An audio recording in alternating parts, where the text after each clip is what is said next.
Assalamualaikum Ustaz. Waalaikumsalam warahmatullahi wabarakatuh. Sihat Nilofa? Sihat, filter saya hilang sekejap ya.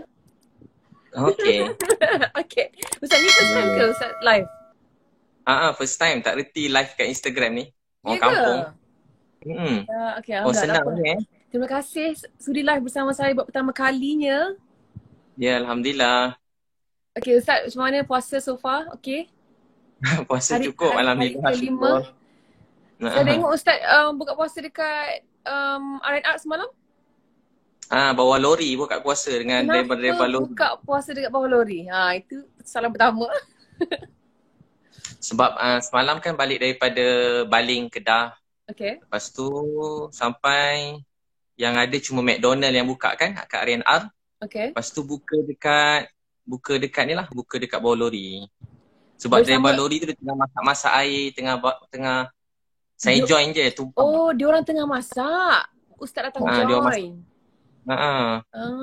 Diorang Happy ajak lah diorang buka tadi, semua. saya buka dengan diorang. Happy lah Saya. diorang semua. Ustaz dah muncul tiba-tiba join diorang buka puasa rezeki diorang. Yelah, Nilofa datang lagi diorang seronok agaknya. Okay Ustaz, first of all kita just recap balik our viewers ni. Selepas ada sedikit isu hari tu, Ustaz sekarang kembali membantu seperti biasa, betul tak? Ya alhamdulillah.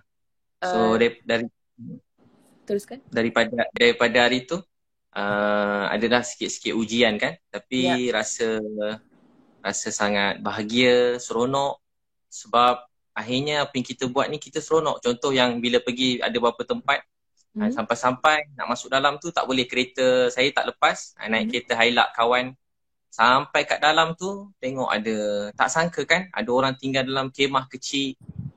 Lepas tu bukan kemah kecil, macam pondok, macam kemah pun ada anak-anak kecil. Saya terus teringat anak-anak saya kat rumah, baik-baik, anak tu comel-comel, cantik. Bila tengok rasa macam sayu, dekat Baling lah ni? sedih. Yang ni dekat Baling. Dekat Baling. Diorang pun bila saya tanya adik berapa lama dah duduk sini, diorang dah duduk setahun. Bila dengar setahun, saya kata setahun duduk macam ni, saya kerja berlawan dengan nyamuk. Nyamuk boleh tahan banyak. Ya ke? Ya Tak Allah. nampak dalam kereta, nyamuk banyak. Diorang kata malam-malam hidupkan obat nyamuk. Lepas tu tengok baju-baju diorang lipat, tapi lah dalam kemah kan. Diorang buat tandas macam zaman-zaman dulu, macam mana? saya pernah masuk pedalaman, diorang cuma gali-gali sikit, diorang bawa air letak dalam bekas, diorang angkat sikit ada gali. Bila saya tengok tu, tapi adik-adik tu baik-baik, sabar, rasa macam bila saya kata jom, saya sampai selalu saya tanya, jom pindah, kita cari rumah lain sewa.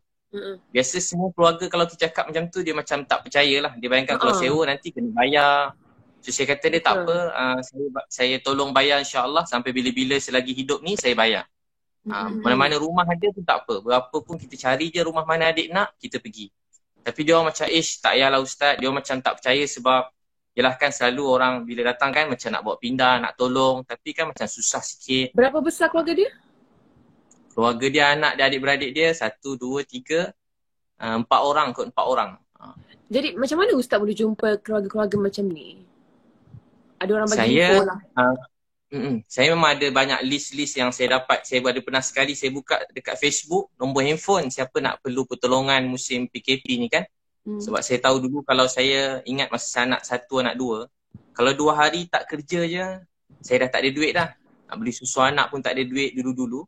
Jadi bila saya tahu orang dalam keadaan yang panjang ni mesti bukan senang lah. Betul. Memang dah sebulan kan, mesti banyak yang putus nak cari rezeki, susu anak-anak. Ustaz, sebelum kita cerita betul tak? Okay. Lepas tu saya pun cuba ajak dia orang cari rumah. Dia orang pun tak pernah terfikir nak cari rumah. Sekali bila dapat rumah tu rasa, dan dia orang alhamdulillah dia ketua-ketua masyarakat di sana, YB semua dah banyak bantu mereka nak carikan rumah. Tapi yelah, begitu kan ada proses kan. Betul. Tapi alhamdulillah saya cuba, saya tak apa, saya kata bila-bila dia orang pun dah janji ada nak buatkan rumah, tapi saya kata yelah nak buat rumah musim PKP ni bukan boleh siap sehari rumah kan. Jadi saya pun bawa dia rumah sewa dan saya pun carikan katil, tilam, cari barang-barang dapur semua sekali belikan dekat pasar raya, terus letak kat rumah. Dia ni pun last sekali ada tak video ni dekat Facebook ataupun YouTube Ustaz nanti? Ada, saya letak kat Facebook. Sudah ada? Bit.ly tu. Ada. Yang tu dah masuk. Ada. Okay, nanti kita tengok. Last kali apa jadi dekat family tu? Lepas tu biasanya dia orang macam terkejut bila cakap tu, macam terkejut. Tapi saya suka bila last sekali, walau dia keras, bukan keras, macam dia macam faham tak faham apa terjadi, last sekali mesti dia nangis. Bila dia nangis tu lah ubat hati kita. Anak-anak tu senyum, tengok dia orang senyum tu jadi, tadi kita menangis tengok rumah dia. Saya dah tahu keadaan keluarga ni dah 2 hari. Bila terstop sekejap tu saya macam mana nak pergi juga. Saya Ini degil yang juga ada orang. Ustaz kongsi dengan saya tu ke? Ada kita WhatsApp tu kan. Ya. Ada yang satu keluarga yang baru tu. Yang tu lah gambar ini tu. tandas dia. Ini ke?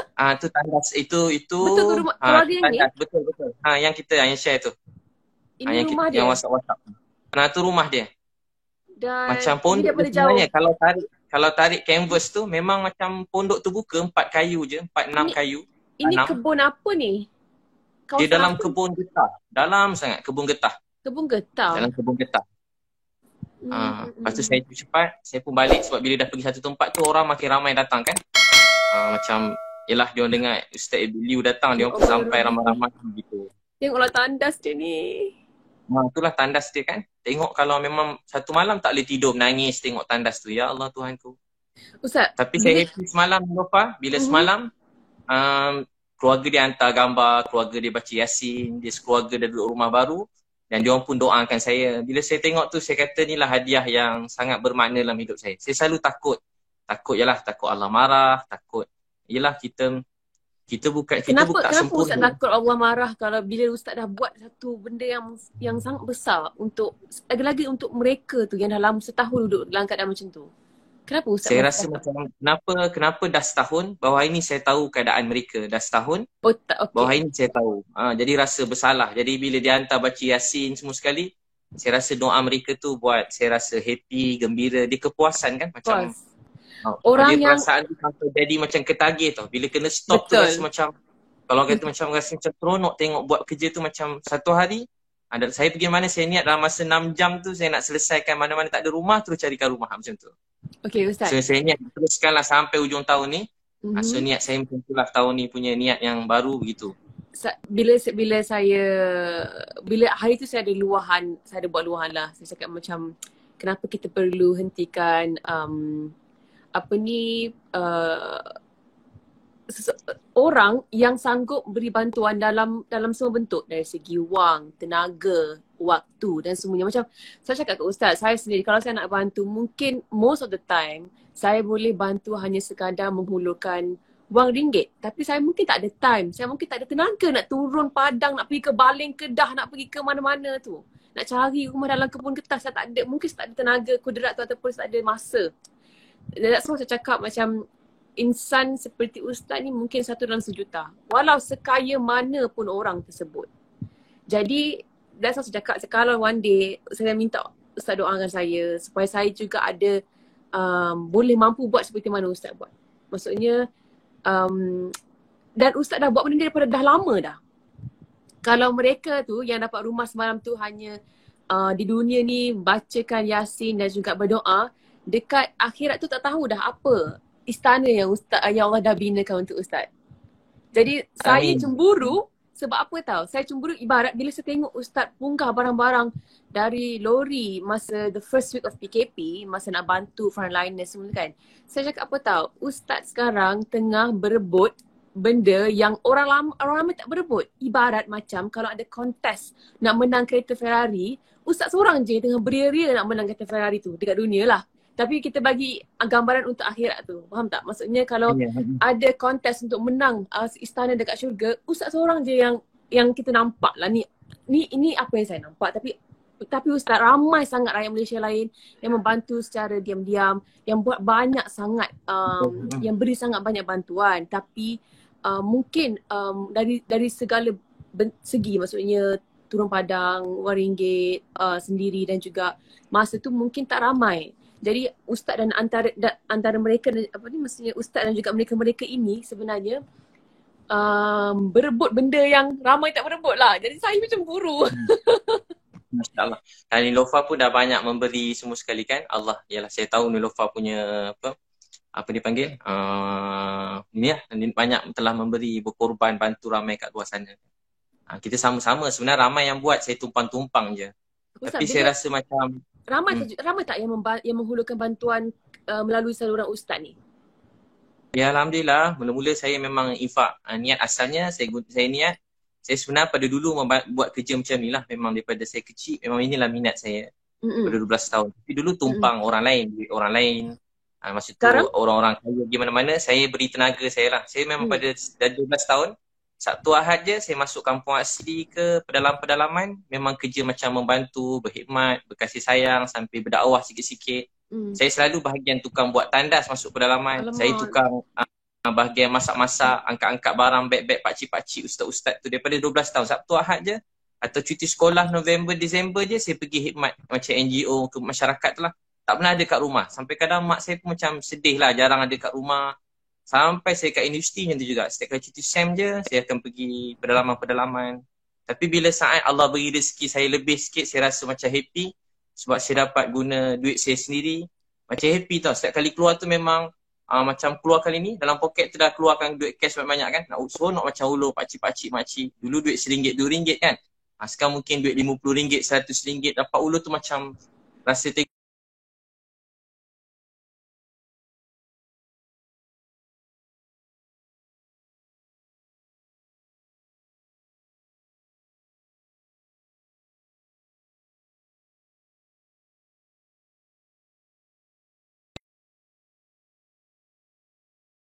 sekarang giliran kita untuk I'm back guys. Ustaz, okay. Ada. Saya nak pilih balik filter saya. Mak saya kata dulu kita susah, ada orang sayang kita. Sekarang giliran kita untuk sayang orang lain. Dulu nak beli spek mata mak, tak ada duit. Lama tunggu nak ada duit. Sampai besar jugalah nak spek mata mak pecah. Mak tak pernah pakai mask, teringin nak pakaikan, nak belikan mak mask. Tapi tak ada duit. Pergi kedai makan, keluar balik. Saya ingat sampai sekarang, saya ingat satu hari nak tolong mak saya. Tapi hari rezeki saya lebih, hari tu mak saya dah terbaring kat katil hospital. Dah tak sedar. Saya pun rasa sedih, rasa macam terjatuh kat bawah bila mak meninggal, tepi katil ICU. Rasa macam tak boleh nak bangun.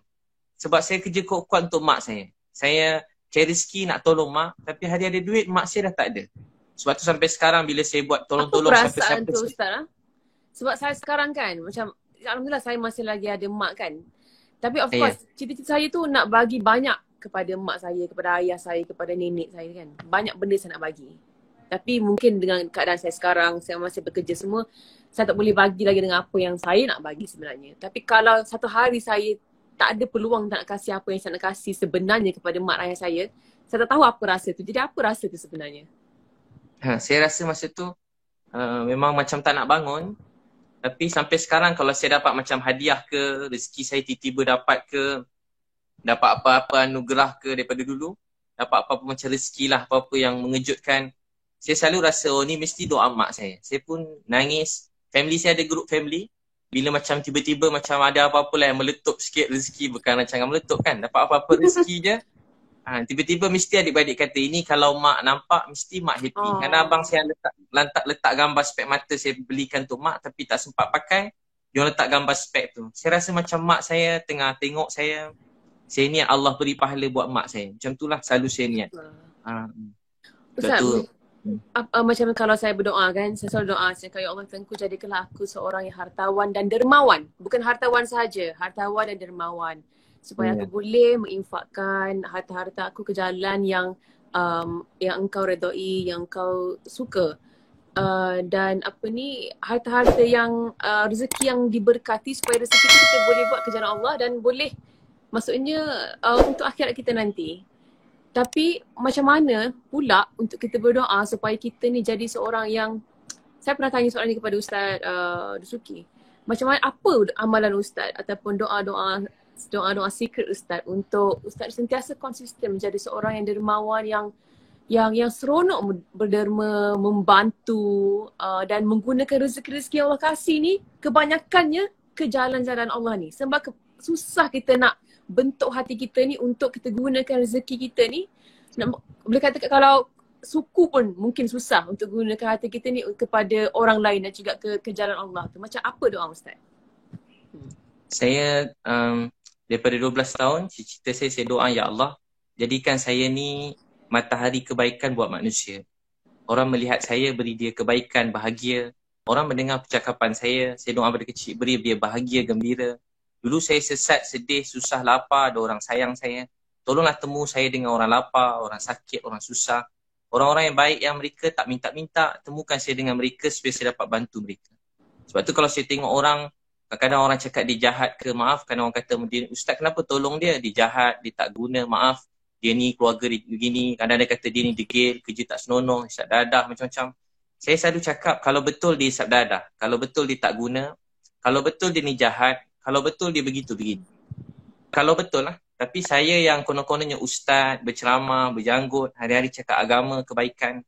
Kalau saya tak tolong dia, apa saya nak jawab depan Allah nanti? Saya selalu fikir, bukan soal dia hidup ni. Hidup ni sebenarnya soal kita. Apa yang kita beri dalam hidup. Tugas kita bukan nak nilai orang baik atau jahat. Tugas Nabi Muhammad bukan kata haram halal sahaja. Tapi tugas Nabi bawa manusia itu daripada kesesatan kepada jalan petunjuk, daripada lalai kepada bahagia. Sebab tu dalam hadis kata satu orang tidur kenyang, jiran dia lapar. Nanti Allah tanya dia di akhirat. Kita kenyang, jiran lapar. Kita tidur kenyang, ada jiran kita lapar. Maksudnya kita kena ambil tahu keadaan sekeliling ke macam mana? Allah tanya kita ke akhirat. Kita kena ambil tahu semua hal orang lain untuk dari segi lapar, dari segi macam mana kalau kita dia. macam mana kita nak ambil tahu? Kalau kita contoh kalau ada orang lapar, dia kata dengan kita, dia lalu kat kita, Nilofa saya lapar, contoh adik-adik tu. Nilofa pun ulur duit kat dia. Tapi ada orang kata, jangan bagi duit kat dia sebab dia mungkin tipu. Kalau dia minta duit untuk benda-benda yang entah apa-apa, kita tak tahu bayar hutang ke apa, kita tak bagi boleh. Tapi kalau dia kata dia lapar, kita tak bagi, kita berdosa. Bab-bab lain mungkin tak semua benda kita boleh tolong semua orang kan. Kita pun tak macam-macam orang hari ni. Tapi kalau dia kata lapar, kita paling kurang kalau tak percaya dia, kita panggil. Mesti ni adik, mai kakak belanja, makan. Adik makan je apa adik nak makan, kakak bayarkan. So, kita jangan biar satu orang pun dalam dunia ni lapar. Sebab tu Sayyidina Umar pernah menangis walaupun satu ekor, walaupun kucing, anjing yang lapar, itu pun kita ditanya nanti. Walaupun kucing, anjing, ini kan pula manusia. Ini kan pula manusia, nampak dia kita bayar. Walaupun maaf kucing kurap lah, kucing badan dah terbakar, buruk, kita tengok pembeli. Tapi saya takut kucing. Apa lagi kalau anjing? Saya takut juga. Saya seram-seram juga tengok kucing, tapi bagi-bagi larilah kan. Okay. Bagi. Suruh membantu bagi. Nampak je kucing datang dekat, suruh membantu bawa lari kucing tu bagi makan. Tapi maksudnya tak kisah kalau binatang, jiran, maksudnya kalau kita tahu dia dalam keadaan lapar, kita harus membantu. Seboleh-bolehnya. Kalau kita berkemampuan, kita mesti bagi. Terutama makan, minum, tempat tidur, benda asas, benda basic dalam hidup ni. Sampai ada orang tak ada tempat tidur. Macam ni, tidur dalam hutan, jauh pada sumber air, jauh pada elektrik. Tinggal macam kita tengok, ya Allah ada orang tinggal macam ni lagi. Kita kena tanya. Setahun adik tu duduk dalam kemah tu, setiap orang yang tahu keadaan dia semua ditanya oleh Allah di akhirat nanti. Jadi kita kena tanya dengan Allah. Walaupun dia susah, dia lapar, kita kena tanya. Sebab tu kena kesian dia. Macam sebelum tu kan ada kan orang dalam tempat macam sampah. Kalau Nilofa dia tengok sebelum tu. Saya tengok. Dia tinggal. Yang ada pakcik terbaring tu ke? Pakcik terbaring kan? Walaupun tempat tu kotor, ada orang cakap begini kan. Tapi soalnya bukan dia. Soal dia dengan Allah. Tapi soal kita yang melihat. Jangan salahkan orang lain. Ada orang pula salahkan orang, salahkan kerajaan, salahkan ni. Kita jangan salahkan kerajaan ke. Dia orang dah berusaha, dia dah beri yang terbaik, dia dah cuba. Hidup ni kalau kita menyalahkan orang, hidup ni masalah tak selesai. Jangan pernah dalam hati kita niat nak salahkan siapa-siapa. Salahkan diri kita. Dunia ni tak boleh berubah kalau kita menyalahkan orang lain. Untuk jadi bantu orang bukan mesti kena jadi orang besar, bukan kena jadi orang kaya. Walau kita ada, orang kaya ni apa sebenarnya? Dia ada satu roti, dia dua beradik daripada kecil, adik dia lapar, dia kerat separuh bagi kat adik dia. Dia ada hati yang kaya. Orang ni satu hari Allah beri dia kaya lagi banyak, dia lagi nak share dengan orang lain. Kaya tu dekat hati. Kaya tu dekat hati. Walau kita ada semua kan, macam saya masa hari tu duit banyak. Tapi hari tu mak dah tak ada. Rasa macam duit banyak ni pun dah tak ada harga sangat. Jadi apa yang buat duit tu ada harga? Bila kita boleh bantu mak kita bantu ayah kita bantu adik kita boleh bantu jiran, boleh bagi budak-budak tepi jalan makan, miskin. Bila kita menangis tengok orang susah, tu orang yang ada hati perasaan. Tapi Allah beritahu apa? Ada orang penipu dalam agama. Ara'aital ladzi yukadzibu bid-din, fadzalikal ladzi yad'ul yatim. Siapa penipu dalam agama? Dia tak suka tengok orang miskin, anak yatim.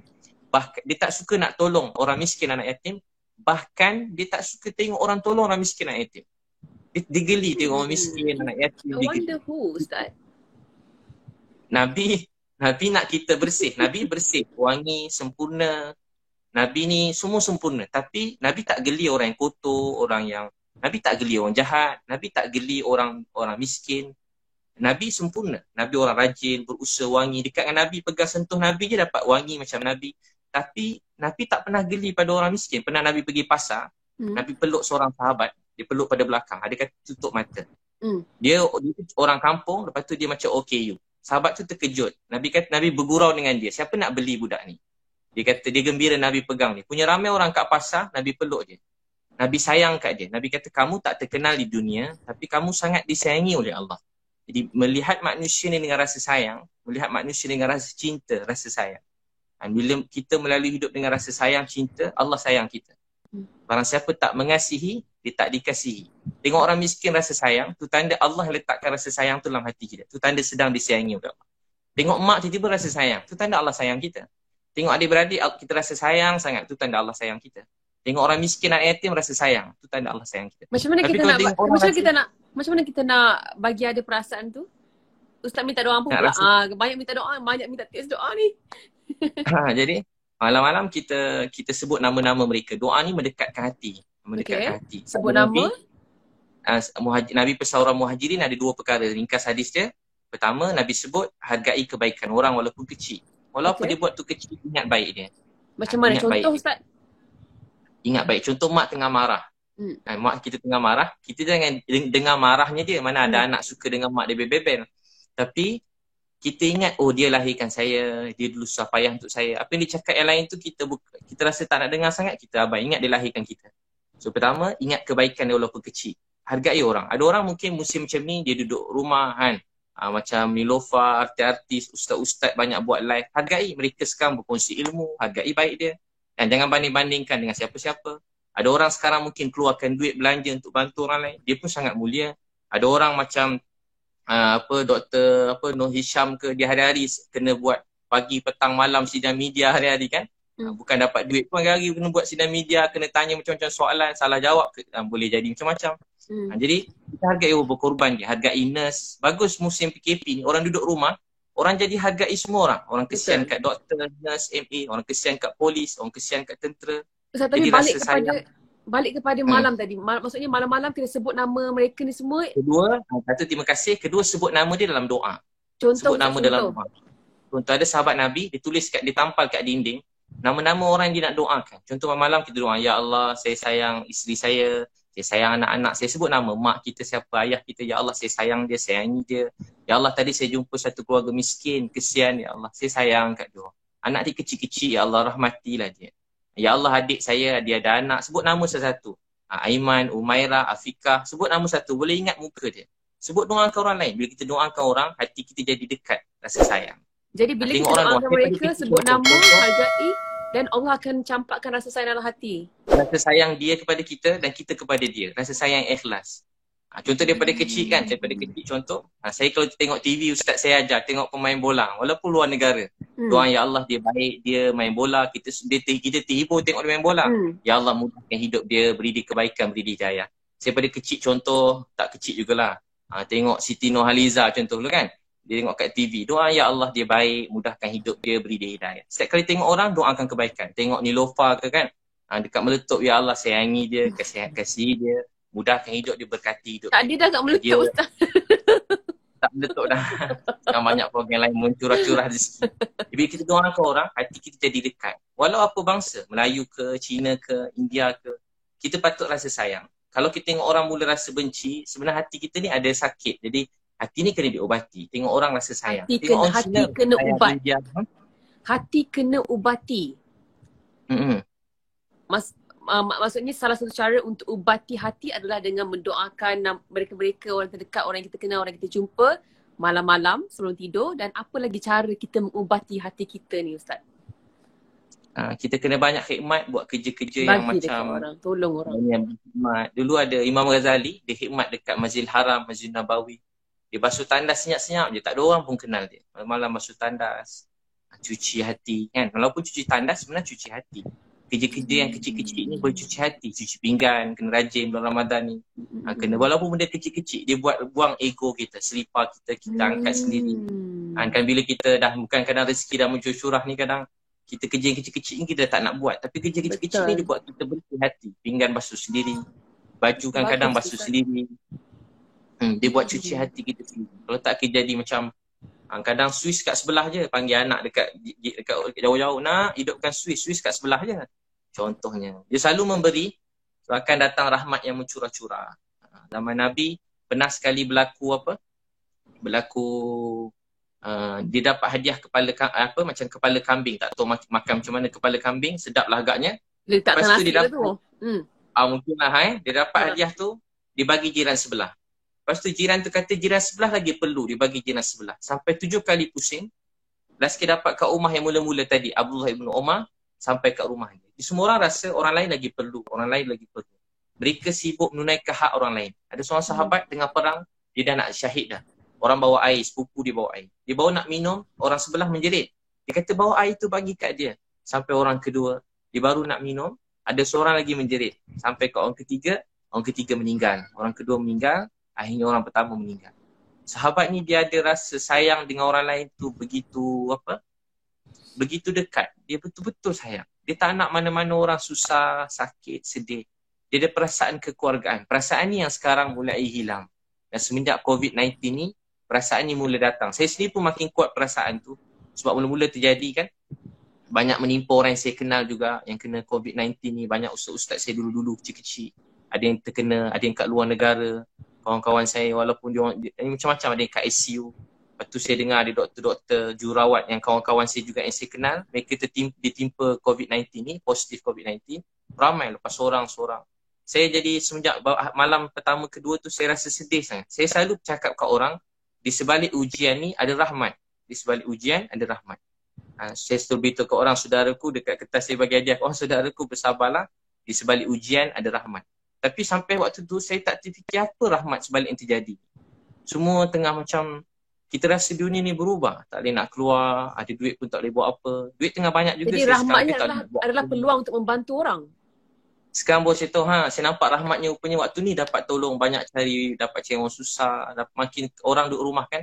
Betul, jadi rasa ni rahmat ni. Jadi saya rasa seronok lah buat kerja-kerja saya ada share dekat dalam grup Telegram saya. Saya kata ini mungkin cara saya lah, cara saya memberi balik lah, cara saya cari saham akhirat.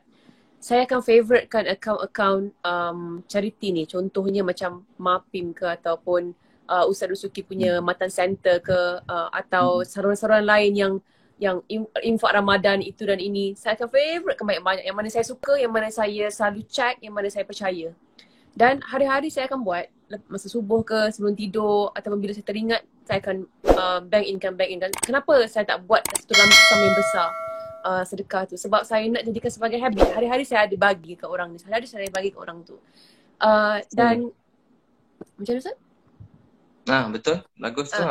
Dan untuk masa sekarang itu mungkin setakat tu saya boleh buat. Tapi saya tapi satu perasaan yang Allah bagi, bila kita memberi, bila kita keluarkan harta kita kan, satu benda yang saya tak boleh describe dengan perkataan. Maksudnya rasa seronok tu, rasa lapang kat sini. Apatah lagi kalau saya boleh turun padang seperti Ustaz. Sebab saya pernah buat tahun lepas, macam saya pergi ke satu kawasan kat Kuala Selangor ni, di kawasan-kawasan orang susah. Dan memang macam mana tersentak dengan pengalaman tu, because kita dapat tengok saya dengan saya punya grup peminat pergi ke rumah-rumah 30 rumah dalam satu hari. 30 ke 10? I can't remember. I think kita pecah-pecahkan ya. Tapi saya rasa untuk saya buat balik seperti itu mungkin agak sukar dengan jadual yang saya ada hari-hari kan. Tapi saya nak, sebab saya rasa selepas balik tu, benda tu macam bagi saya satu nafas baru for quite a long time. Untuk satu ketika tu saya rasa macam saling kulit macam tu lah. Kan? Happy kan buat kerja tu, rasa macam beza dengan hidup kita yang lain kan. Betul. Yalah kita kerja ceramah, saya sendiri pun ceramah hari-hari, training, motivasi, pagi sampai petang ceramah. Macam tu hari-hari, tapi bila buat kerja ni saya rasa macam kepuasan yang saya sangat rindu untuk buat semua ni, rindu. Saya rasa rindu sangat nak buat semua. Macam best sangat lah, walaupun jadi macam ni. Saya rasa macam saya punya niat, saya niat tak ada satu orang pun kat Malaysia ni yang lapar. Dan saya niat saya nak bantu kurang-kurang tak ada satu orang pun yang tinggal keadaan yang macam rumah macam tu lagi. Saya niat nak tolong mereka semua dan saya tolong bayar sewa-sewa orang susah tu sampai selagi saya hidup.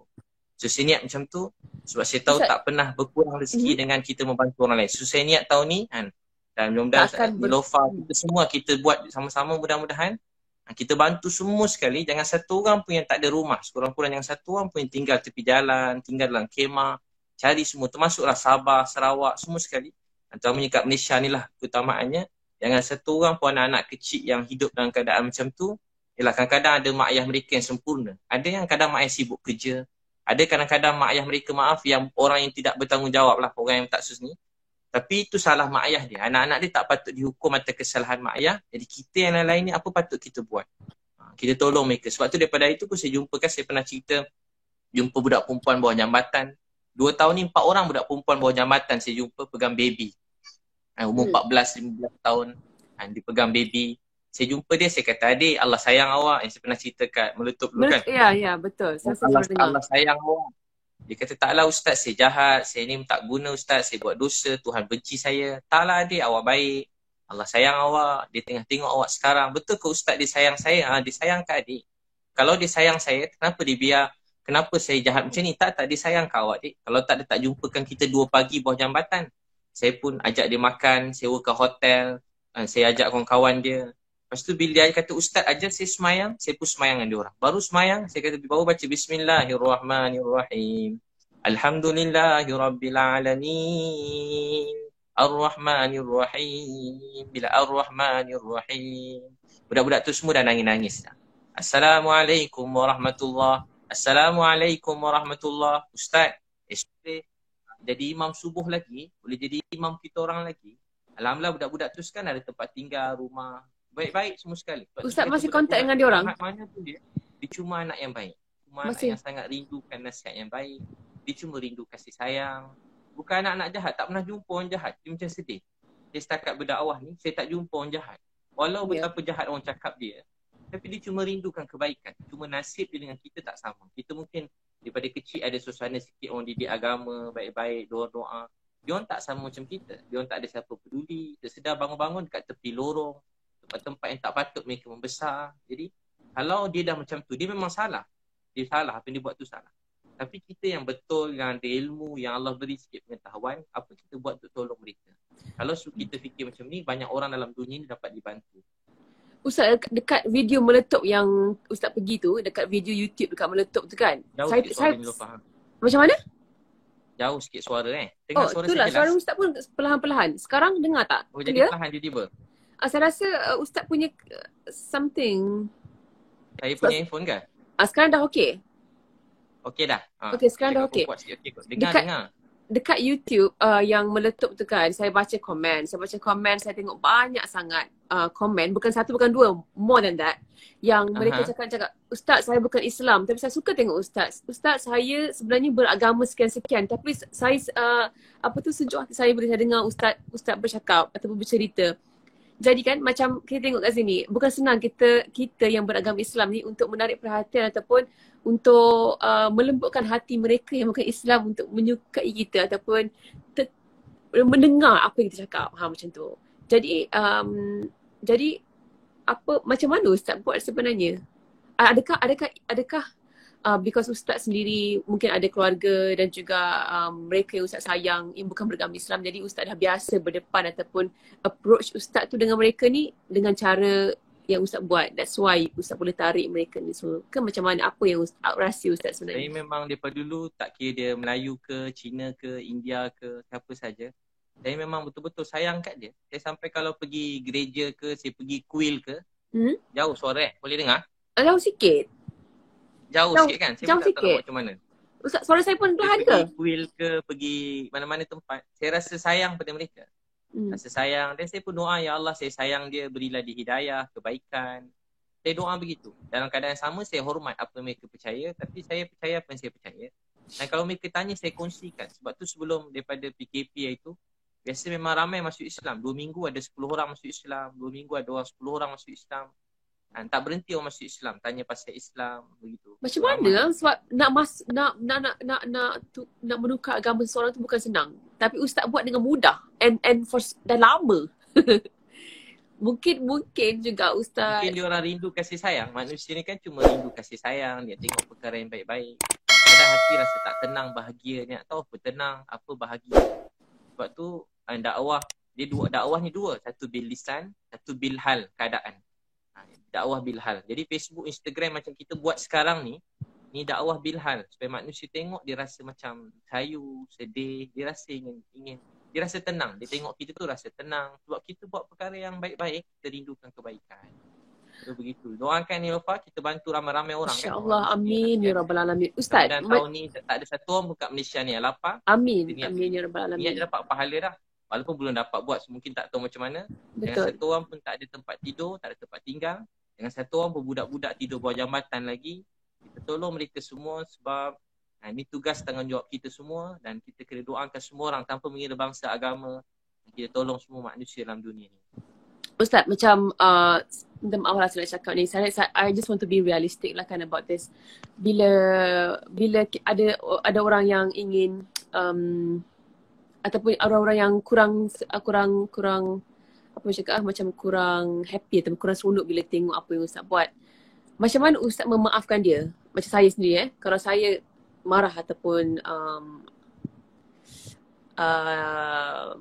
tidak menyukai seseorang, macam mana kita nak menukar hati kita ataupun nak bujuk hati kita ataupun nak tukar perspektif kita untuk kita tukar the judgement dan at least kita maafkan ataupun kalau tak maafkan pun kita tukar perasaan tu, cara kita berfikir tentang dia tu.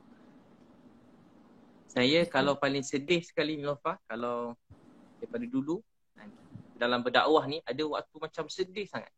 Sampai macam kita tak tahu nak cakap apa. Tak tahu nak cakap apa. Kalau cakap takut salah. Kalau cakap takut bergaduh. Kalau cakap takut boleh buat macam kita rasa kecewa tu tinggi kan.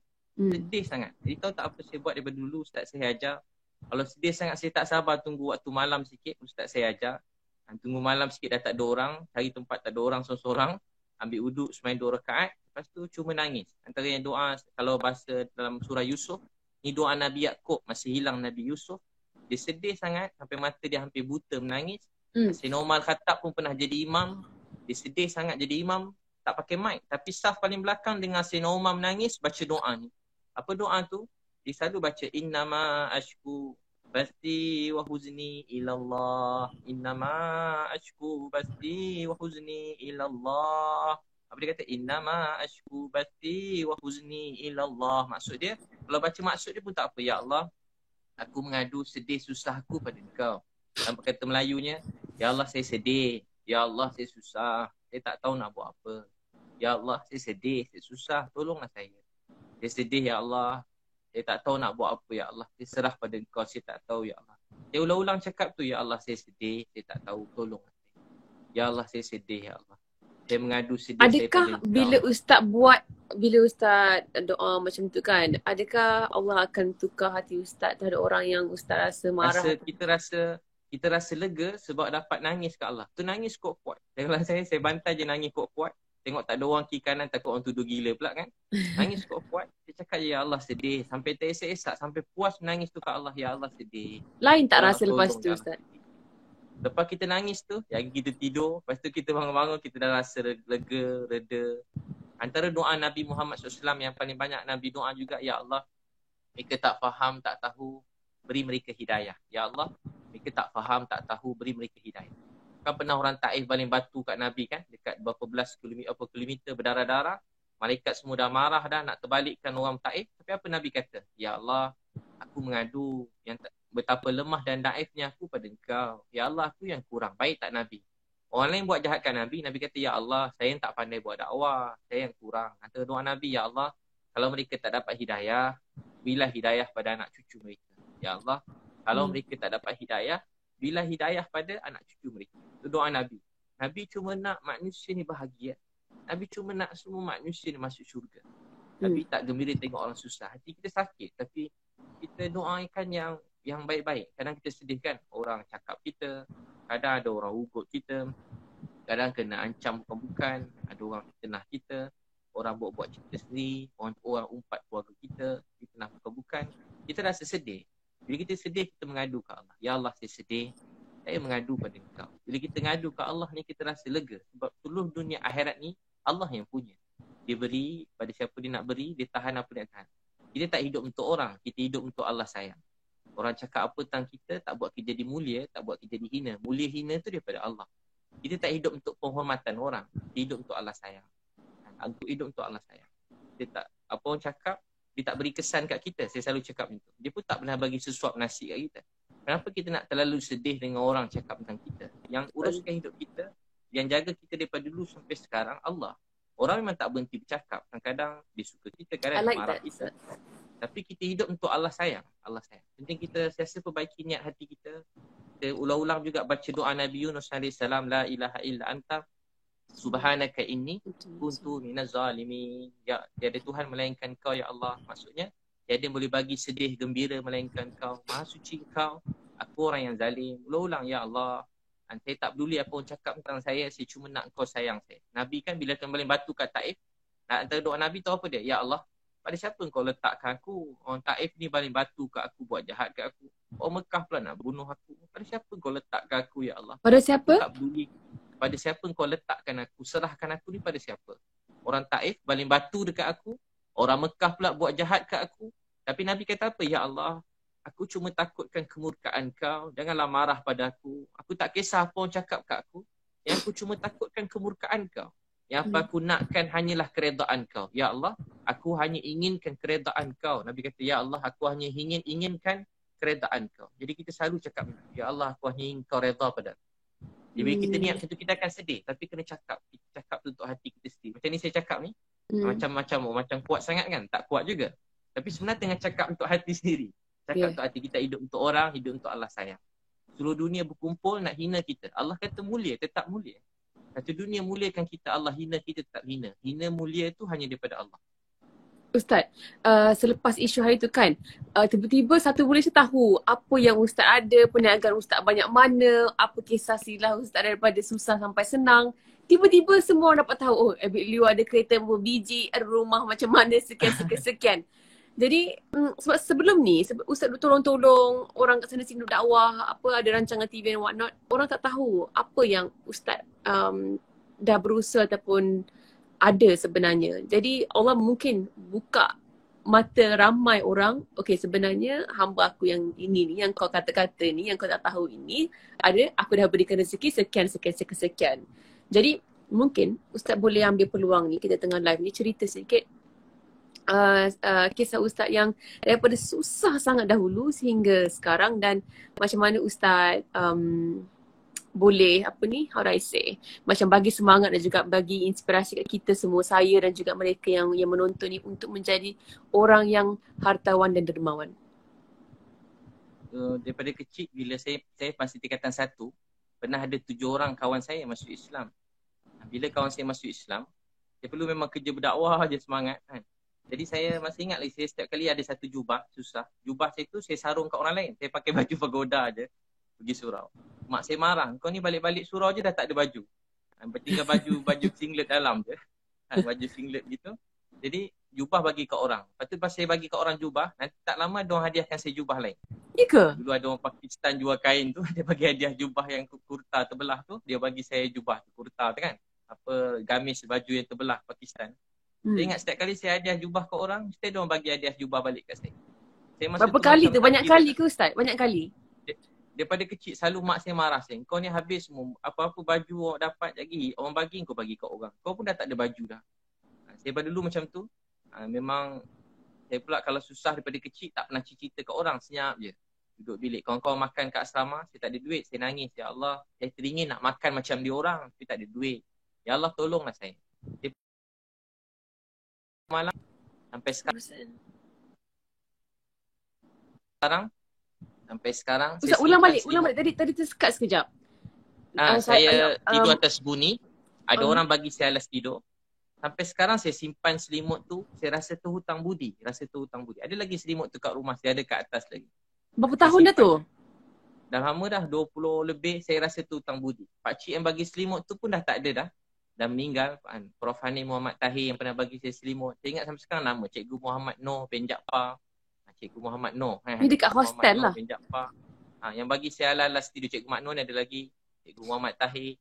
Yang pernah bagi saya sesuatu. Sampai sekarang saya simpan. Saya rasa tu hutang budi. Rasa macam dulu-dulu kan. Susah masa tu. Dan saya buat kerja macam-macam. Gaji pertama RM800. Semua bagi kat mak. Dia tidur kat masjid kat KL. Kadang-kadang masjid kena halau pula. Lama sangat kat masjid. Tidur masjid lain. Tapi saya sampai jarang-jarang makan. Ada kadang-kadang saya siang kerja lain. Ada sekali orang selit RM2 dalam poket saya. Saya rasa tu hutang budi. Saya masuk bilik air. Saya buka duit RM2 tu. Saya tengok, ya Allah, RM2. Saya boleh makan sebab duit gaji dah bagi kat mak. Sebab tu sampai sekarang kalau saya tengok orang di Petronas ke mana, memang saya bagi RM10 kurang-kurang. Paling teruk boleh RM5 ke. Dia bagi kat budak-budak Grab tu biasa RM10, RM20. Sebab bagi saya, bagi mereka RM10 tu berharga. Ustaz, sekejap. Saya nak mencelah sekejap. Tapi kan kadang-kadang bila kita jumpa orang-orang yang macam ni kan, dekat petrol station ke ataupun dekat mana-mana saja, kadang-kadang kita pun rasa macam, boleh tak aku nak kasih duit ni? Macam macam rasa takut pun ada. Rasa macam adakah dia akan rasa, saya pergi mana-mana saya dah macam cakap hadiah je. Saya kata hadiah. Tak hadiah, ambil. Kalau perasan saya cepat-cepat saya dah macam bagi je. Saya kata hadiah. Siapa-siapa pun. Bukan kita bagi sebab dia susah. Tapi kita bagi sebagai, saya selalu cakap saya nak bagi hadiah kat awak. Tapi saya tak ada apa nak bagi. Jadi saya bagi duit je lah, senang. Kita takut dia orang rasa tersinggung. Kita takut dia orang rasa tersinggung because kita nak kasih duit. Faham tak Ustaz? Okey, biasa orang dia seronok tamu pakcik-pakcik, makcik-makcik. Kita cakap macam ayah saya. Kalau ayah saya bagi duit. Walaupun ayah kita ada duit kan. Kita bagi duit. So, kita kata pakcik ni macam ayah saya, macam mak saya, macam keluarga saya. Mana-mana saya pergi, saya ulur duit je. Saya jangan cakap sedekah. Sebab sedekah nanti dia ingat dia susah kan. Baik. Jadi kalau saya jumpa orang mana-mana, saya cakap hadiah. Walaupun dia susah ke senang, saya anggap macam hadiah. Kita beri bukan sebab dia, kita beri supaya Tuhan sayang kita. Baik, okey. Sambung balik tadi cerita. Sambung balik saya cerita pun kerja, banyak minta kerja semua tak dapat. Semua tempat kerja saya pergi, semua tak dapat. Dulu kan ada janggut sikit, tak panjang macam sekarang, sikit je. Lepas tu tie pun pinjam dengan kawan, pakai tie nak pergi interview, pinjam dengan kawan. Tumpang motor kawan. Banyak tempat saya interview semua tak dapat. Ada yang campak resume.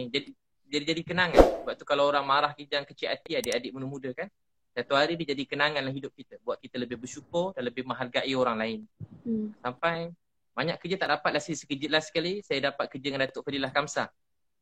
Datuk Fadilah Kamsah dengan Prof. Hani Muhammad Tahir. Dia orang cikgu saya lah. 4 tahun saya kerja dengan dia. Sebagai penceramah. Semenjak itu tiba-tiba rezeki saya pun mula mudah sikit. Kerja ceramah. Ingat lagi bagi ceramah pada bos-bos Shell ni. Tapi saya naik apa tau? Naik motor buruk, parking jauh-jauh. Sebab nak ceramah pasal motivasi. Itu motor buruk, lesen pun tak ada. Saya ambil lesen dah lambat. Dah tua-tua baru ambil lesen. Kalau polis tahan tinggal motor-motor sekali. Sebab tak ada duit. Tapi satu hari saya mula ada program kat radio IKIM sikit. Lepas tu saya buat apa semua jadi. Saya mula berniaga. Tiba-tiba tu kata semua jadi mudah. Dan mudah dapat program training corporate yang besar-besar kan. Semua bayar program team building kan. Mahal-mahal juga. Program tu boleh tahan juga. Ratus-ratus ribu juga begitu program. Jadi tak berhenti program. Program 3 hari dapat sekian. Tak berhenti. Sampai ke kerajaan pun kementerian. Seluruh kementerian tu datang kursus dengan saya 3 hari. Ustaz cari ke mereka yang datang? Masa tu awal-awal saya cari. Lepas tu saya ingat lagi saya pergi present dulu. Banyak tempat siap. Saya kena marah. Saya punya presentation tu kena campak kena dilambung. Datuk-datuk tu lambung dekat tong sampah dulu-dulu. Tapi kemudian tu rezeki mencurah-curah. Tak berhenti-berhenti dah. Dan saya pun saya ingat lagi. Sebab tu saya suka buat sendiri. Saya hantar buku. Banyak syarikat buku. Maafkan masa tu tak nak buku saya. Dalam saya cetak buat syarikat buku sendiri. Alhamdulillah buku-buku tu memang syukur kat Allah. Saya pun ada satu Ustaz bagi. Macam mana? Saya ada buku Ustaz bagi. Oh ada buku kan? Yang Ustaz bagi dekat Melaka few years ago kan? Masih ada. Buku 11 Amalan Kaya. So buku tu jadi laris sangat. Dan saya buka restoran pun syukur pada Allah. Ada Paramount Coffee House tu. Dan rezeki pun mula mencurah-curah. Tapi yelah saya kerja berceramah kan ustaz-ustaz. Jadi saya memang sorok-sorok lah. Kalau kereta semua sorok. Kereta sorok. Rumah pun sorok bagai buruk-buruk sikit. Tapi sekarang baru orang ternampak sebab YouTube, tapi sebab terpaksa video. Juga kadang-kadang kalau nak tanya saya mengaku. Dulu tak mengaku. Kalau dulu memang tak mengaku. Kenapa sekarang kena terpaksa mengaku Ustaz? Sebab kalau tak ngaku nanti orang ingat kita macam susah ambil duit derma. Saya sebenarnya ramai minta nak sumbang. Jadi saya segan bila orang minta nombor akaun kat saya. Kawan-kawan kan tak bagi, macam kalau bagi nanti takut ada macam-macam orang kan. Takut ada macam-macam takut ni. Jadi senang saya buat je satu akaun supaya tak fitnah. Saya buka satu pertubuhan kasih umat Malaysia. Jadi akaun tu memang asing, ada orang lain, ada audit dia semua, bukan saya yang keluarkan duit lah, tapi saya tahulah keadaan akaun tu semua. Memang khas untuk bantu-bantu orang juga. Saya buka dalam baru-baru ni juga saya buka. Sebelum PKP lagi lah. Jadi mereka ni yang minta number akaun Ustaz ni, mereka ni mungkin tak tahu apa yang Ustaz ada, dan Ustaz selama ni menggunakan duit Ustaz sendiri untuk membantu ramai orang kat luar sana. Betul tak? Itulah, ramai kawan-kawan banyak yang menyumbang juga. Artis pun ramai juga, ada yang kawan-kawan ada yang suruh rahsiakan nama, ramailah. Okey. Apa tadi saya nak cakap, bila Ustaz perasan yang rezeki Ustaz tu makin mudah, makin mencurah-curah tu kan, Ustaz, bila Ustaz fikir balik, apa sebenarnya Ustaz buat yang buatkan Allah mudahkan pekerjaan Ustaz dan rezeki-rezeki tu datang mencurah-curah? Saya daripada kecil doa, satu hari nanti saya nak jadi asbab hidayah untuk semua manusia sebelum saya mati ni. Saya niat saya dapat beritahu apa tu Islam pada seramai mungkin pada orang bukan Islam. Bukan maksud nak paksa masuk Islam, tak. Saya nak mereka cuma rasa sayang pada Islam tu. Sebab pada dulu kan, dia dulu orang faham Islam ni orang ungkapkan teroris. Islam ni selalu macam hukum orang, kerja macam kasar. Itu yang dibayangkan pada seluruh dunia. Dan kita tak tahulah dia media ke atau memang benar-benar terjadi ke, campur-campur lah. Sikit segelintir orang. Jadi saya nak beritahu pada semua orang yang sebenarnya Islam ni ialah kasih sayang. Islam ni nak semua manusia bahagia. Tanpa mengira agama bangsa. Islam nak semua orang gembira, bahagia dan dia menjadi rahmat kebaikan buat semua orang. Walau pada orang jahat, maaf, walau pada pelacur, maaf, walau pada orang yang orang kata tak guna, penagih dadah, dia boleh ubah semua orang. Dan saya setakat ni kalau jumpa siapa-siapa, ramai yang berubah. Yang ikut saya tolong sekarang, syukur ke Allah, ada yang ramai abang-abang yang dia tak pernah semayang. Yang ramai bantu-bantu dah makin ramai ni, ada yang tak pernah, walaupun dah umur, maafkan, walaupun orang hebat-hebat dah, orang kaya-kaya juga hebat-hebat, tapi dia dah lama tak semayang, dah lama tak puasa. Tahun ni kali pertama semayang, kali pertama puasa. Alhamdulillah. Saya tak paksa pun, dia ikut tiba dia rasa dapat, ramai begitu. Jadi macam rasa terharu, rasa bahagia. Tu saya buat macam tu lah. Saya buat program keluarga sunnah, memang ramai. 7,000 orang datang. Nanti jemput datang ni lupa InsyaAllah. InsyaAllah. 7,000 orang, Ustaz, baru 7,000 orang datang. Khusus sehari seminar. Satu event 7,000 orang?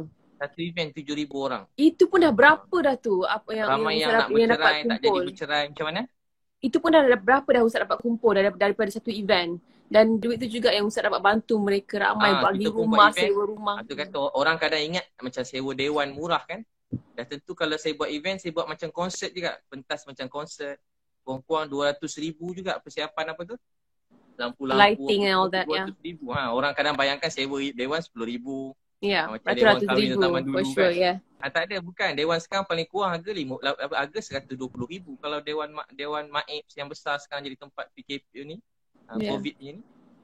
Jadi dewan semua sekali. Tapi memang banyaklah dapat. Kalau bayangkan kalau begitulah. Kalau 7,000 orang, seorang RM100 kan. Jadi dah 700,000 kan. Betul. Dah RM700,000. Yalah. Satu hari punya program. Alhamdulillah. Murah rezeki. Tapi bukanlah macam ceramah. Kalau ingat saya buat kerja ceramah kat masjid, kuliah-kuliah. Saya bukan, fokus saya bukan begitu. Itu tambahan-tambahan je lah. Keutamaan itu kalau orang nak sangat saya pergi. Tapi keutamaannya pada program training, motivasi. Semoga lebih ramai anak-anak Melayu ataupun rakyat Malaysia, anak-anak Islam lain dekat luar, di Malaysia ni yang akan menjadi orang kaya raya yang sudah juga orang yang dermawan dan yang boleh membantu ramai yang lain. Ustaz tahu tak, kalau tadi Ustaz punya doa Niloufar pun orang paling kaya juga ni dalam Malaysia kan? Masya Allah, saya masih lagi bekerja Ustaz untuk jutawan yang kaya ni membantu saya sampai luar negara semua sekali. Tahniah Ustaz, cakap pasal luar negara dan juga saya sebenarnya kan Ustaz, saya 5 tahun lepas masa saya pertama kali pergi ke New York, masa tu pertama kali saya nak keluar, saya sampai daripada airport sampai dekat rumah, dekat apartment saya sewa for 1 month, 1 bulan saya sewa. Saya takut nak keluar. sebab masa tu tengah teruk tentang teroris, masa tu tengah apa ada isu apa orang tengah tembak-tembak orang Islam and all that, sampai dekat masjid dia pergi tembak kat masjid di New York sendiri masa pada ketika itu 5 tahun lepas. Dan saya sampai seorang diri di New York, dan masa tu saya nak keluar dekat New York Center sendiri, saya takut macam mana orang nak macam manakah tanggapan mereka ni terhadap saya, perempuan yang bertudung seorang-seorang jalan dekat New York. I was really scared, sangat-sangat takut. Memang berdebar lah Ustaz, tapi saya kuat dengan hati saya, cakap you know what, Allah akan jaga aku. Tapi kalau betul lah aku kena attack ke kenapa ke, dan kita redha lah. Dan saya kuatkan hati saya jalan, tapi surprisingly pada hari yang sama ramai orang kat sana kan, diorang they're very open minded. Ramai ni orang yang bukan Islam, orang yang berkulit hitam, orang Mat Salleh yang tegur saya yang macam, oh you look so beautiful, yang tegur, and then diorang pandang tudung tu bukan sebagai simbol macam nak cakap, macam mungkin satu fashion ke ataupun berlainan dengan mereka yang lain ke. Jadi itu juga merupakan salah satu inspirasi ataupun the moment saya tersentak, di mana saya cakap you know what, bila saya pakai tudung, bila dekat Malaysia, bila saya pertama kali pakai tudung, saya ingat lagi ada beberapa brand yang di sini yang tak nak bagi saya pinjam baju. Dia kata kami tak represent mereka yang bertudung. Maksudnya orang yang pakai tudung tak boleh pakai baju-baju saya, macam itulah ibaratnya. Jadi disebabkan tu saya menggunakan pentas fashion ini untuk berjihad ataupun berdakwah. Saya cakap aku nak meletakkan orang Islam yang menutup aurat, yang pakai tudung di pentas antarabangsa. So aku nak pergi ke event-event yang di mana semua orang yang tak bertudung, aku ada kat situ bertudung. Aku nak muncul di majalah-majalah yang tak pernah keluar orang pakai tudung. Aku nak jadi orang pakai tudung. Sebab aku nak tunjuk yang orang Islam mampu juga berada setaraf dengan mereka yang bukan Islam.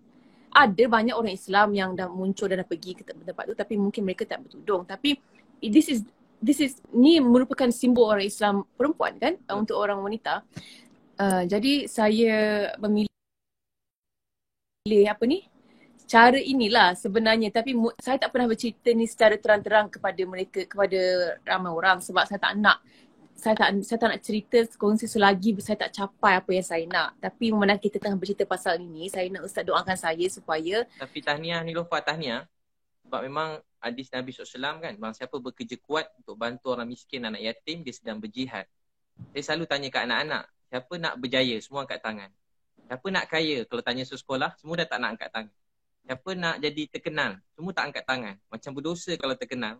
Siapa nak jadi hebat? Semua dah tak nak. Sebenarnya saya selalu beritahu kat ceramah-ceramah anak muda. Penting jadi kaya. Penting jadi terkenal. Penting jadi paling maju. Kalau boleh paling terkenal dalam dunia. Paling kaya dalam dunia. Paling jadi pemimpin yang paling hebat dalam dunia. Supaya kita menjadi contoh untuk ramai manusia dalam dunia. Tapi bukan maksud kita hina orang lain. Nasib orang beza-beza. Tapi kalau ada kemampuan rezeki Allah, jadi yang paling terkenal, jadi yang paling kaya. Bukan nak bawa orang kepada kita. Kita nak bawa orang kepada Tuhan. Dan kita nak orang kenal Islam ni apa dia. Dan kita nak semua manusia bahagia. Tak semua orang diberi rezeki macam Niloufar jadi terkenal. Betul. Saya nak orang kenal Islam melalui saya. Betul. Jadi memang penting gunakan semua apa yang termasuklah media semua ni untuk manusia dekat dengan Allah SWT. Masa hidup kita ni suntuk singkat. Tapi apa sahaja yang kita ada, kita kerahkan gunakan untuk kebaikan. Jadi Niloufar sedang berjihad. Bukan senang nak pergi luar negara, nak bertudung kan. Bukan senang. Memang nampak cantik, nampak takut, best. seram macam-macam ada pandangan orang kan. Betul. Saya bawa isteri kalau jalan-jalan, bukan kata masuk jadi apa. Masuk apa-apa yang Niloufar buat ni, yang hebat-hebat ni. Baru berjalan dekat mana-mana luar negara, bawa isteri pun saya dah, orang kan pergi ke airport kan. Saya pakai ni kan, Burdah pula. Memang mana-mana kadang dia orang bebel-bebel. Kita faham pula dia bebel kadang. Mana-mana negara lah tak sebut. Dia tengok pun dia macam rimas jugalah kan. Ustaz, saya pernah kena banyak kali. Begini jadi orang hebat, tahniah. Supaya orang tengok, oh Islam ni, dia orang bukan benci. Sebab dia salah faham tentang Islam. Jadi siapa nak bagi dia orang faham? Kita. Rupa orang bertudung. Ubah pandangan mereka. Orang yang tutup aurat, bertudung, pakaian yang baik. Rupanya boleh menjadi contoh buat semua manusia dalam dunia. Betul. Saya selalu cakap, orang kata tak penting terkenal. Saya tanya adik-adik suka siapa contoh kan? Adik-adik suka orang, contoh anak-anak kita kan, anak yang muda-muda kan, semua nak jadi macam orang Korea contohnya. Jadi tak salah kan, tak salah. Tapi sebab apa dia orang suka? Sebab dia nampak Korea tu terkenal. Jadi sebab tu kita orang Islam kena jadi terkenal supaya jadi contoh yang baik. Supaya esok kita dah makin tua, anak-anak kita dia nak ikut siapa? Oh, dia ikut Niloufar pakai tudung contohnya. Muslimah yang baik pakai tudung terkenal. Jadi dia ada contoh yang baik. Dia ikut Niloufar, dia ikut Siti Nurhaliza, dia ikut siapa-siapa yang maksudnya semualah artis yang baik-baik menjadi contoh yang baik. Jadi, Nabi SAW bersabda, barang siapa mulakan satu kebaikan diikuti oleh orang ramai sampai kiamat dapat pahala pada orang yang mulakan. Jadi kalau Niloufar mula jadi pakai tudung dan orang ramai orang-orang yang memang dunia ni bukan dunia bertudung, bukan salah dia suasana dia. Tapi dia tengok Niloufar, oh rupanya nak cantik, nak terkenal, nak jadi orang hebat dengan bertudung pun boleh. Jadi salah satu ruang buka. Bukan maksud yang tak bertudung, dia mereka semua orang baik. Cuma kita semua orang ada kebaikan masing-masing. Kita doakan semua orang baik-baik. Cuma kita nak apa kita dapat buat, kita syukur. Jadi kita doakan semua orang jadi contoh yang baik dan dalam keadaan sama kita hormat agama orang lain, kita hormat pandangan orang lain begitu. Ustaz, saya tak pasti kalau live ni akan tertutup dengan sendiri, akan off selepas 1 jam. Boleh tolong komen tak? Adakah akan terputus selepas 1 jam live ni? Sebab kita dah sampai 1 jam sebenarnya. Mungkin kita yang terakhir Ustaz mungkin ada pun yang nak tidur awal, nak bangun tahajud kan. Jadi satu benda lagi saya cakap. Saya tak selalu tengok Ustaz selalu puji isteri Ustaz. Dengan tak malunya Ustaz macam bidadari saya bersemua secara terang-terangan. Dan saya selalu bercakap tentang cara Ustaz melayan ataupun memuji buatkan isteri Ustaz rasa istimewa ni dengan saya punya family ataupun adik-beradik saya. Dan lepas tu tadi timbul lagi sekali tentang isu ni. Bukan isu lah, macam perbualan ini kan. Jadi saya cakap macam ni lah sebenarnya yang kita patut orang lelaki Islam sepatutnya buat. Kalau perbezaan orang yang ada pegangan agama, orang lelaki yang ada pegangan agama, dia akan tahu bezakan macam mana nak appreciate kasih sayang untuk isteri tu. Jadi apa mungkin nasihat Ustaz kepada kemuncak agama ini ialah takwa. Kemuncak takwa kemuncak akhlak berbuat baik terhadap isteri. Nak tahu seseorang tu baik atau tak, bagaimana dia bercakap dengan isteri dia, bagaimana dia melayan isteri dia, bagaimana dia berbuat baik terhadap isteri dia, itulah Islam. Ustaz saya selalu cakap, walau kita kat luar mungkin orang panggil kita ustaz, mulia, saya cakap diri saya lah, saya cakap tu untuk diri saya. Ceramah makin main. Tapi kalau macam mana saya cakap dengan isteri, kalau saya kasar, saya tak layan dengan baik, maknanya agama tu belum masuk dalam diri saya, dalam rumah tangga saya. Kemuncak agama seseorang bukan masa dia kat luar depan orang, dekat ceramah mana-mana. Bagaimana dia melayan keluarga dia. Kalau dia isteri, dengan keluarga, dengan anak-anak, dengan mak ayah, itulah Islam dalam diri kita. Sebab tu Nabi bersabda, yang terbaik di kalangan kamu, nak tahu orang tu baik ke tidak, bagaimana dia, orang yang paling baik ialah orang paling baik terhadap isteri. Aku, Nabi SAW, ialah orang paling baik terhadap isteri. Jadi, bagaimana kita melayan isteri, itulah Islam dalam diri kita. Jadi orang selalu nampak kalau jadi orang Islam ni kena kasar ke isteri. Ada orang buat isteri macam hamba. Ada yang kat luar baik, masuk rumah dia sepak isteri, terbang bawah meja, terbang atas kat terbang, habis mengamuk jadi kasar. Asal dengan isteri dia jawab telefon dah jadi kasar. Jadi sebenarnya bagaimana kita bercakap dengan isteri itu Islam. Bagaimana kita cakap dengan mak ayah kita itu Islam. Bagaimana kita cakap dengan anak-anak itulah Islam. Islam, pahala. Satu ayah perlu anak. Nabi kata kamu sayang anak ni ya Rasulullah, ya. Nabi bersabda kamu perlu anak, rahmat Allah mencurah-curah pada kamu. Jadi bila kita sayang perlu keluarga, anak mencurah-curah rahmat ke atas bapa rahmat tu. mencurah. Bila tengah sedih masalah hidup sempit, perlu anak, perlu isteri, perlu suami, perlu mak ayah. Jadi rahmat Allah mencurah-curah. Tapi kalau tengah marah, kita marah lagi anak. Ramai orang kat luar, hidup dia kelang kabut. Dia fikir kenapa kelang kabut? Oh, rupa-rupa dia tak ingat masa sebelum ke rumah tadi dia maki anak dia. Dia maki isteri dia. Isteri pun tak boleh jawab sebab isteri dia lemah, tak boleh jawab. Sebab tu doa yang dilihat oleh Allah, doa orang yang lemah. Selalu lemah ni isteri kat rumah. Isteri kuat mana pun, tapi kalau suami dia marah, dia jadi lemah juga. Termenung, dia sakit kepala dia, jadi teruk. Jadi orang-orang yang macam ni nampak tak ada kuasa. Isteri, anak-anak kan macam tak ada kuasa nampak selalu dalam ni. Tapi orang macam ni kalau mereka berdoa sesuatu untuk suami, untuk keluarga, rezeki tu berkat. Sebab tu saya selalu sebut, orang yang sayang isteri dia, hormat isteri dia, jaga kepercayaan isteri dia urus dengan baik, nanti Allah beri rezeki dia mencurah-curah. Sebab tu kalau suami nak sesuatu, isteri dia nak, jadi cepat dapat. Tapi kalau suami dia nak, isteri dia tak nak, biasa lambat sikit dapat. Jadi sebab apa? Sebab satu hati dalam satu hati dalam keluarga. Sebab tu keluarga ni ialah kemuncak agama dalam diri kita. Bagaimana kita melayan keluarga, itulah Islam. Sebab tu waktu ni rezeki Allah, kita dapat banyak masa bersama keluarga kan. Jadi sebab tu jangan kena tunjuk contoh yang baik. Saya memang saja, kalau orang tanya ustaz nak tunjuk, memang saya saja tunjuk. Sebab saya dengar Nabi bersabda, siapa jadi contoh yang baik sampai kiamat dapat pahala. Jadi saya memang saja tunjuk perkara yang baik-baik supaya orang tahu, oh tak salah rupanya kalau suami yang masak, tak salah kalau suami tu sapu rumah, tak jadi hina pun kalau kita pergi buang sampah. Dan takkan jadi hina kan kalau kita puji isteri kita. Tak jadi. Kerana orang anggap benda tu macam tak baik, tak patut. Sebenarnya itu agama dalam diri kita.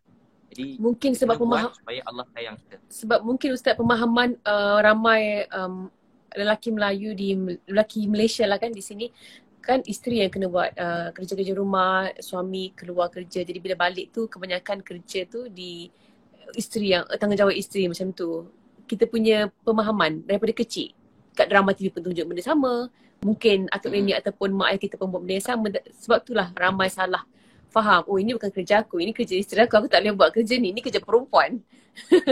Sebenarnya kena sebuah keluarga kan, dia sibuk memberi kan. Saya cakap sebagai suami sibuk memberi, isteri pun sibuk memberi.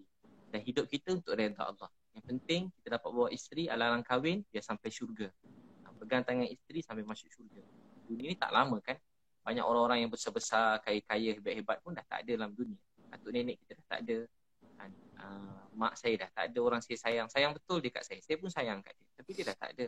Satu hari semua mesti pergi tinggalkan dunia ni, tak ada orang yang kekal dalam dunia. Jadi apa yang berharga dalam dunia ini ialah bilik kasih sayang, kebaikan, cakap lemah lembut, kita mendoakan kebaikan, bangun malam menangis pada Allah, saling hormat menghormati, rasa sayang pada semua orang. Bila kita buat begitu, Tuhan sayang kita. Kita sayang pada semua orang, terutama keluarga kita. Mulakan daripada rumah tangga, dengan jiran-jiran, kita banyak mengalah, tak jadi hina kita memaafkan. Riwayat Bukhari, ada orang masuk syurga, sifat dia apa? Memaafkan. Sifat dia apa? Memaafkan orang lain. Dia ingat dia tak ada amal lain, rupanya dia memaafkan orang. Itulah, terima kasih Nilofa. Allah terima. Kita doa sama-sama, mudah-mudahan Allah terima kita. Ya awal al-awwali. Baik. Terima kasih banyak-banyak Ustaz. Semua ini. Ya akhir al-akhirin. Ya zal quwwatil matin wa ya rahimal masakin. Ya arhamar rahimin. Ya Allah, Tuhan kami yang sangat sayang kami. Tak ada siapa yang pernah sayang kami seperti mana Engkau sayang. Ya Allah, ampunkan dosa-dosa kami, mak ayah kami, isteri kami, keluarga kami. Pandang kami kasih sayang belas rahmat-Mu ya Allah. Kami tahu ujian ni sebab Engkau sayang kami. Tolonglah ya Allah COVID-19 ni, Kau angkatkanlah ya Allah. Kau hilangkan ya Allah, sembuh sihatkan, kembalikan kami. Jadi hidup kami sedia kala ya Allah. Bantu orang miskin, anak yatim ya Allah. Ada orang lapar, susah kat luar sana. Makan kenyang, tidur lena, ada orang susah. Maafkanlah kami ya Allah. Kami tak tahu berapa baki masa kami yang tinggal. Gunakanlah sisa-sisa hidup kami, baki hidup kami untuk bantu sampai mungkin manusia dalam dunia. Ya Allah, satukan hati kami yang kasih sayang. Semua orang baik ya Allah. Maafkan kami yang tak baik. Maafkan kami. Orang baik-baik ya Allah. Satukan hati yang kami kasih sayang. Satukan hati kami seluruh rakyat Malaysia ni. Seluruh dunia ya Allah dengan kasih sayang. Ya Allah, Nabi Muhammad dah tak ada ya Allah. Kami rindu kat Nabi ya Allah. Ya Allah, Nabi Muhammad susah dah pergi ya Allah. Ya Allah, kami rindu kat Nabi. Ya Allah, kami cerita pasal Nabi. Biar akhlak kami tak macam akhlak Nabi. Maafkanlah kami, jangan tolak kami. Ya Allah, maafkan kami. Cuma nak Kau redha, sayangkan, bantu kami. Ya Allah, bantu orang miskin, anak yatim ya Allah. Ya Allah, bantu orang miskin, anak yatim ya Allah. Maafkanlah kami. Kami lemah dan mengadu pada Kau ya Allah. Tolonglah kami. Ya Allah, mudahkan berkat ke rezeki kami. Beri kami kekayaan di sisi. Supaya kami dapat bantu saya mungkin manusia dalam dunia. Jadikan matahari hidayah. Orang melihat kami dapat kebaikan Islam. Orang mendengar cakapan kami, lihat tingkah laku kami, beri mereka Islam. Wahai Allah, bantu kami sungguh, jangan tolak kami. Ya Allah, satukan hati kami kasih sayang. Mudahkan hidupkan berkat ke rezeki kami. Beri kami menjadi sumber matahari hidayah buat semua manusia dalam dunia sampai kiamat. Wahai Allah, rahmatilah kami. Yang sakit Kau sembuhkan, yang sedih Kau bahagiakan, ada masalah Kau pemudahkan. Ya Allah, bantu kami semua ya Allah. Bantulah kami ya Allah, rahmati kami, hajat-hajat kami yang baik dunia akhirat Kau kabulkan. Ya Rasulullah. Alhamdulillah. Itulah mudah-mudahan ramai tengok 51,000, 60,000 Alhamdulillah. Orang nak tengok. Mudah-mudahan jadi asbab kebaikan untuk kita semua. Amin ya rabbal alamin. Terima kasih banyak Ustaz. Terima kasih banyak. Semoga live yang pertama Ustaz ni dapat memberi manfaat dan inspirasi kepada banyak orang insya-Allah. Amin. Mudah-mudahan kan. Mudah-mudahan jadi asbab kebaikan hidayah. Terima kasih sekali lagi saya cakap. Bila Terima kasih banyak. video-video Ustaz yang membantu orang tu membuka mata hati saya dan juga mata saya untuk ada satu cita-cita baru. Cita-cita baru iaitu menjadi seorang yang dapat membantu seperti Ustaz. Mudah-mudahan kita sama-sama ni Lofa, pakat-pakat kawan-kawan yang lain, ustaz-ustaz yang lain, artis-artis yang lain, kita bantu seramai mungkin kan. Mana tahu kita orang yang biasa-biasa, tapi mudah-mudahan sebab doa-doa orang miskin, doa-doa anak yatim, doa orang susah-susah ni, anak-anak kecil yang terbiar. Mudah-mudahan sebab doa mereka kita dapat sesuatu di akhirat nanti, mudah-mudahan. Lupa pun teruskan semua kebaikan-kebajikan semua sekali. InsyaAllah. Ustaz doakan saya ya. Amin. Jumpa lagi. Terima kasih Ustaz. Selamat berpuasa. Oh, kan live tak pandai. Okay, bye.